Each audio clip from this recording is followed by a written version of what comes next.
Did you know one woman almost drove the entire Roman Empire out of Britain through pure revenge? In 60 AD, Queen Boudica of the Iceni tribe had been publicly whipped by Roman soldiers, and her two daughters were brutally attacked. This was Rome's biggest mistake.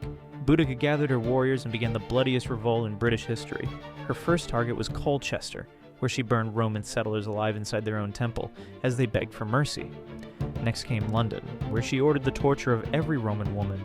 Archaeological evidence shows victims were stabbed through with spikes and hung from trees. At St. Albans, her forces killed every single Roman they could find, leaving the city completely empty.